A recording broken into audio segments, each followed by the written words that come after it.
നല്ല കർത്താവിന്റെ ധന്യനാമത്തിന് നന്ദിയോടെ സ്തോത്രം ചെയ്യുന്നു. ബഹുമാന്യ ശ്രോതാക്കളെ, ക്രിസ്തുവിന്റെ സ്നേഹത്തിൽ വന്ദനം ചെയ്തുകൊണ്ട് പരിശുദ്ധാത്മാവ് നൽകിയ ഒരു സന്ദേശം എന്റെ പ്രിയപ്പെട്ടവർക്ക് പ്രാർത്ഥനയോടെ കൈമാറുവാൻ കൃപയിൽ ആശ്രയിച്ച് എളിയവൻ ക്രൂശിൽ മറയുന്നു.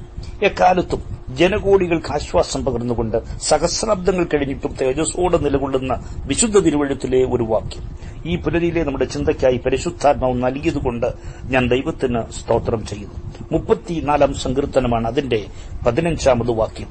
യഹോവയുടെ കണ്ണ് നീതിമാന്മാരുടെ മേലും അവന്റെ ചെവി അവരുടെ നിലവിളിക്കും തുറന്നിരിക്കുന്നു. എത്രയോ പ്രാവശ്യം ഈ തിരുവഴുത്തിന്റെ പ്രിയപ്പെട്ടവരെ നമ്മെ ആശ്വസിപ്പിച്ചിരിക്കുന്നു, ധൈര്യപ്പെടുത്തിയിരിക്കുന്നു, പ്രത്യാശയിൽ നിറച്ചിരിക്കുന്നു. ഒരു പ്രാവശ്യം കൂടി ഈ വേദഭാഗം കൊണ്ട് ദൈവമക്കളെ ശുശ്രൂഷിക്കാൻ കർത്താവ് നൽകിയ അവസരത്തിനായി ഞാൻ ദൈവത്തിന് സ്തോത്രം ചെയ്യുന്നു. വ്യത്യസ്ത ടൈം സോണുകളിൽ വിഭിന്നങ്ങളായ ജീവിത സാഹചര്യങ്ങളിൽ ഇരുന്നുകൊണ്ട് ഈ സന്ദേശം ശ്രദ്ധിക്കുന്ന എല്ലാ പ്രിയപ്പെട്ടവർക്കും തിരുവചനത്തിന്റെ ശക്തി അനുഗ്രഹമായി, വിടുതലായി, സൌഖ്യമായി, സമാധാനമായി, സന്തോഷമായി, ആശ്വാസമായി തീരട്ടെ എന്ന് ഞാൻ ആത്മാർത്ഥമായി പ്രാർത്ഥിക്കുന്നു. ഇസ്രയേലിന്റെ മധുരഗായകനായ ദാവീദിന്റെ ജീവിതത്തിലുണ്ടായ ഒരു വലിയ പ്രതിസന്ധി, അതിന്റെ നടുവിൽ നിന്നും ദൈവനെ അത്ഭുതകരമായി വിടുവിച്ചപ്പോൾ താൻ ആത്മാവിൽ നിറഞ്ഞ് പാടിയതാണ് 34 സങ്കീർത്തനം. ഇതിന്റെ ഹെഡിങ് നോക്കുക. ദാവീദ് രാജാവായ അബീമേലെക്കിന്റെ മുമ്പിൽ നിന്നും ഓടിപ്പോയപ്പോൾ പാടിയ സങ്കീർത്തനം എന്ന് കാണുന്നു. ശത്രുവിന്റെ മുമ്പിൽ നിന്ന് പ്രാണരക്ഷാർത്ഥം ഓടിയൊളിക്കാൻ ശ്രമിക്കുമ്പോൾ നിരാശയുടെ നെടുവീർപ്പിന്റെ ശബ്ദമുയരേണ്ട സ്ഥാനത്ത് വീണ്ടെടുക്കപ്പെട്ട ദൈവവൈതലിന് മാത്രമേ പ്രത്യാശയുടെ ഗാനം പാടുവാൻ സാധിക്കൂ. ദൈവവൈതലിന് മാത്രമേ അതിന് കഴിയൂ. സ്തോത്രം ചെയ്യാമോ? കുഞ്ഞെ, താങ്കളുടെ ജീവിതത്തിലുണ്ടായ പ്രതികൂലവുമായി തുലനം ചെയ്തു നോക്കുമ്പോൾ അതിനേക്കാളൊക്കെ നിസ്സാരമായ പ്രതിസന്ധിയിലകപ്പെട്ട എത്രയെത്ര പേർ ആത്മഹത്യ ചെയ്തു. എത്രയോ പേർ നാടും വീടും വിട്ടുപോയി. സാഹചര്യത്തിന്റെ സമ്മർദ്ദം കാരണം മനോനില തകരാറിലായ നിരവധി ആളുകൾ ഗ്രാമങ്ങളിലും നഗരവീഥികളിലും അലഞ്ഞുതിരിക്കുന്നു. എത്രയോ പേർ വിശ്വാസം വിട്ട് പിന്മാറിപ്പോയി. പക്ഷെ കുഞ്ഞെ, എന്തെല്ലാം വന്നിട്ടും നീ ഇന്നും നിൽക്കുന്നു. ഇന്നതല്ല കേട്ടോ, കർത്താവിന്റെ സ്നേഹം, ദൈവത്തിന്റെ കരുണ നിന്നെ നിലനിർത്തിയതാണ്. ആമേൻ, ഹല്ലേലൂയ. ചിലർ ചോദിക്കുന്നു, പുതിയ നിയമവിശ്വാസികളെ നാം എന്തിന് പഴയ നിയമം പഠിക്കണം, എന്തിന് പഴയത് ചിന്തിക്കണം, പഴയത് കഴിഞ്ഞു പോയില്ലേ, ഇനി പുതിയ നിയമം പോരെ? ഈ ചോദ്യത്തിനുള്ള ഉത്തരം പൗലോസ് പറയുന്നുണ്ട്. 1 കൊരിന്ത്യലേഖനം 10 വാക്യത്തിൽ. ഇത് അവർക്ക് ദൃഷ്ടാന്തമായി സംഭവിച്ചു, ലോകാവസാനം വന്നെത്തിയിരിക്കുന്നു, നമ്മുടെ ബുദ്ധിയുപദേശത്തിനായി എഴുതിയിരിക്കുന്നു. നമ്മുടെ ബുദ്ധിയുപദേശത്തിനായി പരിശുദ്ധാത്മാവ് എഴുതിയിരിക്കുന്ന പഴയ നിയമ സത്യങ്ങൾ നാം തീർച്ചയായും മനസ്സിലാക്കേണ്ടത് ആവശ്യമാണ്. ദാവീദിനെ കുറിച്ച് പ്രാർത്ഥനയോടെ പഠിക്കുമ്പോൾ താൻ 17 വയസ്സിൽ അഭിഷേകം നെറുകയിൽ ചുമക്കുന്നതിന് മുൻപ് തന്നെ പ്രശ്നങ്ങൾ ദാവീദിന്റെ ജീവിതത്തെ വല്ലാതെ പിടിച്ചുലച്ചിരുന്നു എന്ന് കാണാൻ കഴിയും. മാതാപിതാക്കളോ സഹോദരങ്ങളോ അവനെ പരിഗണിച്ചിരുന്നില്ല എന്ന് മാത്രമല്ല, 8ാമത്തെ പൊട്ടൻ, ശപിക്കപ്പെട്ടവനെന്ന് പറഞ്ഞ അവഗണനയുടെ മൂലയിലേക്ക് മാറ്റി നിർത്തുകയാണ് ചെയ്തത്. കൌമാരത്തിന്റെ കൗതുകം തുളുമ്പുന്ന ദാവീദിന്റെ രൂപലാവണ്യം പരിശുദ്ധാത്മാവ് രേഖപ്പെടുത്തിയിട്ടുണ്ട് കേട്ടോ. ഒന്ന് നോക്കണേ. 1 ശമൂവേലിന്റെ പുസ്തകം 16 വാക്യം. അവൻ പവിഴ നിറമുള്ളവനും സുനേത്രനും കോമളരൂപിയുമായിരുന്നു. എന്നിട്ട് ഓമനത്വമുള്ള ഈ ചെറിയ ബാലനെ കടിച്ചു കീറുന്ന കരടിയും സിംഹവും വിഹരിക്കുന്ന സ്ഥലത്ത് ആടുമേയ്ക്കാൻ അയച്ചു മാതാപിതാക്കൾ. ആ നൊമ്പരം മനസ്സിലേറ്റി താൻ ഇങ്ങനെ എഴുതി, എന്റെ അപ്പനും അമ്മയും എന്നെ ഉപേക്ഷിച്ചിരിക്കുന്നു, എങ്കിലും യഹോവ എന്നെ ചേർത്തുകൊള്ളും. മക്കളെ, ആരെല്ലാം നിന്നെ കൈവിട്ടാലും പരിഗണിക്കാതിരുന്നാലും അവഗണനയുടെ മൂലയിലേക്ക് മാറ്റി നിർത്തിയാലും നിന്നെ ചേർത്ത് നിർത്തി ആശ്വസിപ്പിക്കുന്ന കർത്താവിന് വളരെ വലിയ പദ്ധതിയാണ് നിന്നെക്കുറിച്ചുള്ളത്. അത് മറന്നുപോകരുത്. എന്നും നീ ആട്ടിടയനായി നിസ്സാരനായി കാട്ടിൽ കഴിയാൻ ദൈവം അനുവദിക്കത്തില്ല കേട്ടോ. ആട്ടിടയനെ നാട്ടിന്റെ രാജാവാക്കി മാറ്റുന്ന കർത്താവിന്റെ കണ്ണ് നീതിമാന്മാരുടെ മേലും അവന്റെ ചെവി അവരുടെ നിലവിളിക്കും തുറന്നിരിക്കുന്നു. സ്തോത്രം ചെയ്യാൻ കഴിയുമോ? ആധുനിക സംഗീതോപകരണങ്ങളുടെ ചെകിടടപ്പിക്കുന്ന ചടുല താളമേളങ്ങളിലല്ല എളിയവരുടെ നിലവിളിയും. ആമേൻ. തിരുവചനം അങ്ങനെയാണ് പറയുന്നത്. എളിയവരുടെ നിലവിളിയും ദരിദ്രന്മാരുടെ ദീർഘശ്വാസവും നിമിത്തം ഇപ്പോൾ ഞാൻ എഴുന്നേൽക്കും, രക്ഷയ്ക്കായി കാംക്ഷിക്കുന്നവനെ ഞാൻ അതിലാക്കും. ഇന്ന് പ്രഭാതത്തിൽ നിന്റെ നിലവിളിക്കും മറുപടിയുമായി, നിന്റെ ദീർഘശ്വാസത്തിന് ഉത്തരവുമായി ദൈവപ്രവൃത്തി വെളിപ്പെടാൻ പോകുന്നു. യേശുവിന്റെ നാമത്തിൽ. നാളുകൾ വളരെയായിരിക്കുന്നു. പ്രതീക്ഷയുടെ മറുകര കാണാനാവാതെ പ്രതികൂലത്തിന്റെ ചുഴലിക്കാറ്റ് നിന്റെ ജീവിത പടകിനെ മുക്കിക്കളയാൻ അവൻ തരണം ചെയ്യാനാവാത്ത വൻ തിരകളെ നിരന്തരം ഉയർത്തിവിട്ടുകൊണ്ടിരിക്കുന്നു. ഞാൻ അനുഭവിക്കുന്ന ഈ വേദന കാണാൻ ദൈവമേ നിനക്ക് കണ്ണില്ലേ? പലവട്ടം നീ ചോദിച്ചിട്ടുണ്ട്. ഇന്ന് പുലരിയിൽ പരിശുദ്ധാത്മാവിന്റെ മറുപടി കേട്ടോ കുഞ്ഞെ.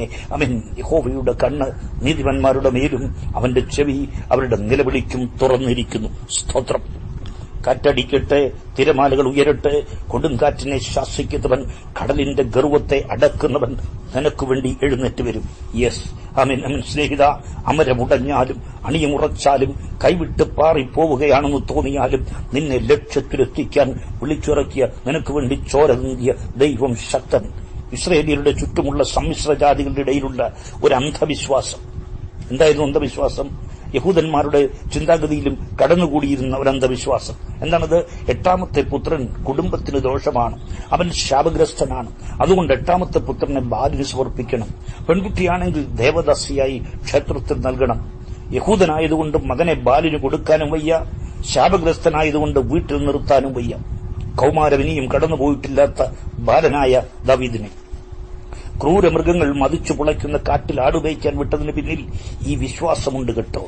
ഇങ്ങനെയുള്ള പല വിശ്വാസങ്ങളും ജാതീയ ആചാരമര്യാദകളും ക്രൈസ്തവരുടെ ഇടയിലും കടന്നുകൂടിയിട്ടുണ്ടെന്ന് പറയാതിരിക്കാൻ തരമില്ല. സത്യം തിരിച്ചറിയാൻ എന്റെ ശ്രോതാക്കളുടെ ഹൃദയദൃഷ്ടി പരിശുദ്ധാത്മാവ് തുറക്കട്ടെ, കാരുണ്യവാരിധിയായ കർത്താവ് തുറന്നു തരട്ടെ എന്ന് ഞാൻ പ്രാർത്ഥിക്കുന്നു. ആർക്കും വേണ്ടാത്തവനെ സർവശക്തനായ ദൈവം തന്റെ ഉദ്ദേശത്തിനായി തെരഞ്ഞെടുത്ത് അഭിഷേകം ചെയ്തു. എന്താണ് ദാവീദിനെക്കുറിച്ചുള്ള ദൈവിക ഉദ്ദേശം? ഗോലിയത്തിനെ കൊല്ലുകയാണോ? ഫെലിസ്തരെ തോൽപ്പിക്കുകയാണോ? ഇസ്രായേലിന്റെ രാജാവാക്കുകയാണോ? ആത്മനിറവുള്ള പുസ്തകങ്ങൾ എഴുതുകയാണോ? കുഞ്ഞേ, ഇതൊക്കെ ദൈവിക പദ്ധതിയുടെ ഭാഗമായിരുന്നെങ്കിലും ആത്യന്തിക ലക്ഷ്യം അതൊന്നുമല്ല മക്കളെ. വാഗ്ദത്ത സന്തതിയായ ക്രിസ്തു ഇശായുടെ കുറ്റിയിൽ നിന്നും വെളിപ്പെടണം. മഹാദൈവമായവൻ ദാവീദ് പുത്രനായി അവതരിക്കണം. ദാവീദ് ഗോത്രത്തിലെ സിംഹമായവൻ ലോകത്തിന്റെ പാപം ചുമക്കുന്ന ദൈവകുഞ്ഞാടായി ഇറങ്ങി വരണം. മക്കളെ, നിന്നെ തെരഞ്ഞെടുത്ത് അഭിഷേകം ചെയ്തതിന്റെ പിന്നിലുള്ള ദൈവിക പദ്ധതി നീ കരുതുന്നത് പോലെ ചെറുതല്ല കേട്ടോ. ഒരു സഭയുടെ ശുശ്രൂഷകനായിരിക്കാനല്ല കർത്താവ് നിന്നെ വിളിച്ചു വേർതിരിച്ച് അഭിഷേകം ചെയ്തത്. ഒരു സെന്ററിന്റെ ചുമതലക്കാരനായി വിലസാനല്ല, പ്രസ്ഥാനത്തിന്റെ നേതൃത്വ നിരയിലെത്താനല്ല, തേജസ്സിന്മേൽ തേജസ് പ്രാപിച്ച് അതേ പ്രതിമയായി രൂപാന്തരപ്പെടാനാണ്. ഇരുട്ടിലിരിക്കുന്നവരെ വെളിച്ചത്തിലേക്ക് നയിക്കാനാണ്. ബന്ധിക്കപ്പെട്ടവരെ സ്വതന്ത്രരാക്കി അഴിച്ചു വിടാൻ വേണ്ടിയാണ്. പാമ്പുകളെയും തേളുകളെയും ശത്രുവിന്റെ സകല ബലത്തെയും കെടുക്കുവാനാണ്. ബാലസിംഹത്തെയും പെരുമ്പാമ്പിനെയും മെതിക്കുവാനാണ്. സർവശക്തനായ ദൈവത്തിന്റെ ശബ്ദമായി നീ മാറാനാണ്. കർത്തൃകരങ്ങളിൽ കൈക്കിണങ്ങി ആയുധമായി ഉപയോഗിക്കാൻ വേണ്ടിയാണ്. ആമേൻ. ഇതിനു വേണ്ടിയാണ് കുഞ്ഞെ ദൈവം നിന്നെ തെരഞ്ഞെടുത്തത്, ദൈവം നിന്നെ വേർതിരിച്ചത്, പൂർവ്വകാല നിത്യതയിലെ ദൈവം നിന്നെ നിയമിച്ചത്. ആമേൻ. ഈ പറഞ്ഞതെല്ലാം നമുക്ക് സന്തോഷമുള്ള കാര്യങ്ങളാണ്. അതൊക്കെ എന്റെ ജീവിതത്തിൽ വരട്ടെ എന്ന് പറയും. ഇതിനെല്ലാം അപ്പുറത്ത് പരിശുദ്ധാത്മാവ് വീണ്ടും പറയുന്നു, നിന്നെ തെരഞ്ഞെടുത്തതിനെന്നറിയാമോ? അഭിഷേകം ചെയ്ത് നന്മ വാരിക്കൂട്ടാൻ മാത്രമല്ല, നിന്നെപ്പോലെ നിന്റെ അയൽക്കാരനെയും സ്നേഹിക്കാനാണ്. വിശപ്പുള്ളവന് നിന്റെ അപ്പം നുറുക്കിക്കൊടുക്കാൻ വേണ്ടിയാണ്. ലാഭമായതൊക്കെ ഛേദമെന്നെണ്ണാനാണ്. കരയുന്നവരുടെ കണ്ണുനീരൊപ്പാനാണ്. നിനക്കുള്ളത് വിറ്റു കുഞ്ഞെ ദരിദ്രന്മാർക്ക് കൊടുക്കാനാണ്. കഷ്ടതയെന്ന കഠിന ശോധനയിലൂടെ അവൻ തീയിൽ 7 പ്രാവശ്യം ശുദ്ധി ചെയ്ത് പൊന്നുപോലെ നിന്നെ പുറത്തെടുക്കാനാണ്. ആമേൻ. തിരുവചനം പറയുന്നു, വെള്ളിയിൽ നിന്ന് കീടം നീക്കിക്കളഞ്ഞാൽ തട്ടാനൊരു ഉരുപ്പടി കിട്ടും. ദൈവമായ തട്ടാന്റെ കയ്യിൽ നിന്നെ ഒരു നല്ല ഉരുപ്പടിയായി കിട്ടുവാൻ കഷ്ടതയെന്ന ചൂളയിൽ ദൈവം ശോധന ചെയ്യുന്നു. മക്കളെ, പൊന്ന് ഒരിക്കലും ചൂളയിൽ നശിക്കുകയില്ല. ആമേൻ. ദാവീദ് പറയുന്നു, നീ എന്നെ ശോധന ചെയ്താൽ ഞാൻ പൊന്നുപോലെ പുറത്തു വരും. ദൈവത്തിന്റെ മഹത്വം. എന്നെ തെരഞ്ഞെടുത്ത് അഭിഷേകം ചെയ്ത കർത്താവിന് നന്ദിയോടെ സ്തോത്രമെന്ന് പറയാൻ എത്ര പേർക്ക് കഴിയും? നിരാശയിലൂടെ കടന്നുപോകുന്ന ദൈവത്തിന്റെ പൈതലേ, പ്രത്യാശ നായകന് നിന്നെക്കുറിച്ച് വലിയ പ്രതീക്ഷകളുണ്ട്, വലിയ പദ്ധതികളുണ്ട്. പരാജയത്തിന്റെ പടുകുഴിയിൽ നട്ടം തിരുന്ന ജീവിതമേ, ജയാളിയായ ക്രിസ്തുവിന് നിന്നെക്കുറിച്ച് വ്യക്തമായ ഉദ്ദേശമുണ്ട്. തീരാരോഗത്തിന്റെ നരകവേദന അനുഭവിക്കുന്ന ദൈവത്തിന്റെ പൈതലേ, നിന്നെക്കുറിച്ച് ഗിലെയാദിലെ നല്ല വൈദ്യന് ശ്രേഷ്ഠമായ ആഗ്രഹങ്ങളുണ്ട്, വ്യക്തമായ പദ്ധതികളുണ്ട്. എന്നെ സൌഖ്യമാക്കിയ കർത്താവ് നിങ്ങളെയും സൌഖ്യമാക്കുമെന്ന് മറ്റുള്ളവരോട് പ്രാഗൽഭ്യത്തോട് പറയുവാൻ പരമവൈദ്യൻ തന്റെ നാവായി നിന്നെ ഉപയോഗിക്കാൻ ആഗ്രഹിക്കുന്നു. സ്തോത്രം. ദാവീദിന്റെ ജീവിതത്തിൽ നിത്യവും പ്രശ്നങ്ങളായിരുന്നു, നമുക്കതറിയാം. എന്നാൽ 19-ാം വാക്യത്തിൽ താൻ പറയുന്നു, നീതിമാന്റെ അനർത്ഥങ്ങൾ അസംഖ്യമാകുന്നു, എന്നാൽ അവയെല്ലാത്തിൽ നിന്നും യഹോവനെ വിടുവിക്കുന്നു.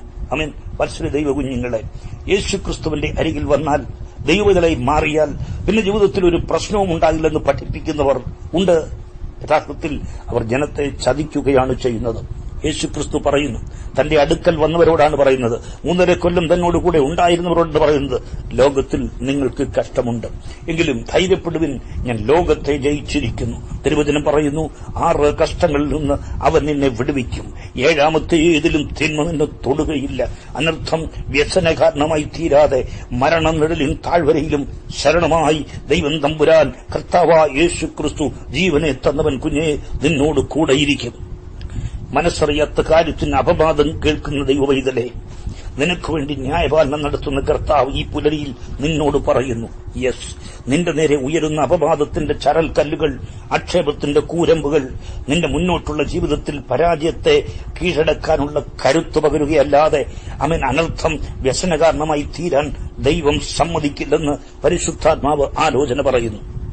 യാതൊരു കാരണവുമില്ലാതെ ഒരു ശത്രുവിനെ പോലെ ദാവീദിനെ ശത്രുസ്ഥാനത്ത് നിർത്തി ഉപദ്രവിക്കുന്ന ശൗലിന്റെ മുമ്പിൽ നിന്ന് ഓടിയൊളിക്കാൻ ഇടം തേടിയപ്പോൾ താൻ ചെന്ന് കയറിയത് കൊടിയ ശത്രുവായ അബീമേലെക്കിന്റെ അരമനയിലാണ്. ഈ സംഭവം രേഖപ്പെടുത്തിയിരിക്കുന്ന ചരിത്രഭാഗത്ത്, അതായത് ശമൂവേലിന്റെ 1-ാം പുസ്തകം 21-ാം അധ്യായം 10 മുതലുള്ള വാക്യങ്ങളിൽ, അതെ, അബീമേലെക്ക് എന്നല്ല, മറിച്ച് ഗത്ത് രാജാവായ ആഖീഷ് എന്ന് രേഖപ്പെടുത്തിയിരിക്കുന്നു. ഇത് ചൂണ്ടിക്കാട്ടിയിട്ട് വിശുദ്ധ തിരുവെഴുത്തിൽ വൈരുദ്ധ്യമുണ്ടെന്ന് വാദിക്കുന്ന പലരെ കാണാം. എന്നാൽ കാര്യം അങ്ങനെയല്ല കേട്ടോ. ഫെലിസ്ത്യ സാമ്രാജ്യം വാഴുന്നത് ആരായാലും ആ വ്യക്തി അബീമേലെക്ക് എന്ന സ്ഥാനപ്പേരിലാണ് അറിയപ്പെടുക. റോമിലെ ഭരണാധികാരി ആരായാലും കൈസർ എന്ന് വിളിക്കുന്നത് പോലെ, മിസ്രൈമിലെ ഭരണാധികാരിയെ ഫറവോ എന്ന് വിളിക്കുന്നത് പോലെ ഫെലിസ്ത്യരുടെ ഭരണാധികാരി അബീമേലെക്ക് എന്ന് വിളിക്കപ്പെടും. ദാവീദ് ഓടിക്കേറിയ അരമനയിൽ ഭരണം നടത്തിയിരുന്നത് ആഖീഷ് എന്ന അബീമേലെക്കായിരുന്നു. ദൈവത്തിന് മഹത്വം. തിരുവചനത്തെക്കുറിച്ച് പറയുമ്പോൾ എബ്രായർ ഉപയോഗിക്കുന്ന ഒരു പദമുണ്ട്, ഇന്നറൻസ്, തെറ്റിക്കൂടായ്മ. ദൈവാത്മനിശ്വസ്തമായ വിശുദ്ധ തിരുവെഴുത്ത് ഒരിക്കലും ഒരക്ഷരത്തിലും വള്ളിക്കോ പുള്ളിക്കോ വിസർഗത്തിനോ തെറ്റുപറ്റിക്കൂടാ. ഇന്നറൻസ്. ജീവരക്ഷയ്ക്കായി ഓടിക്കേറിയ ശേഷമാണ് മനസ്സിലാകുന്നത് വന്ന് കയറിയത് ശത്രുവിന്റെ പാളയത്തിലാണ്. കാര്യം മനസ്സിലാക്കിയ ദാവീദ് ഒരു ഭ്രാന്തനായി അഭിനയിച്ചു. തന്റെ താടിമേൽ തുപ്പലൊലിപ്പിച്ചു. ആ തുപ്പൽ കൊണ്ട് കതകിൽ വരച്ചുകൊണ്ടിരുന്നു. ഭ്രാന്തനാണെന്ന് പറഞ്ഞവനെ അവിടെ നിന്നും അവരാട്ടി പുറത്താക്കുന്നു. ഈ സാഹചര്യത്തിലാണ് ദാവീദ് പാടുന്നത്, അവങ്കലേക്ക് നോക്കിയവർ പ്രകാശിതരായി, അവരുടെ മുഖം ലജ്ജിച്ചു പോയതുമില്ല. എല്ലാവരും ചുറ്റും നിന്ന് ആക്ഷേപിക്കുകയാണ്, അവന്റെ മുഖത്ത് തുപ്പലൊലിക്കുകയാണ്.